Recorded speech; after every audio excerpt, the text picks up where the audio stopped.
בית הספר צריך לעבור היום למה שאני קורא חינוך למשמעות. מה זה חינוך למשמעות? משמעות יש לה שני מובנים ששניהם צריכים לבוא לידי ביטוי בבית הספר של המאה ה-21 שאליו אני חותר. משמעות מסוג אחד זה משמעות כפשר, כהבנה.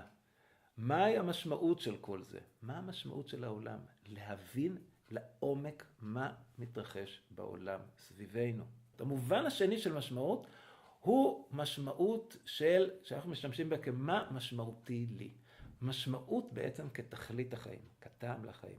אנחנו צריכים לעזור לצעירים שלנו לבנות את הזהות האישית שלהם, שהיא תהיה זהות רצינית, עמוקה, מבוססת, שהם חשבו בה, שהם התנסו בה. חלק מההבנה העצמית הזאת נעשה לא באמצעות דיסציפלינות תיאורטיות, אלא באמצעות התנסות.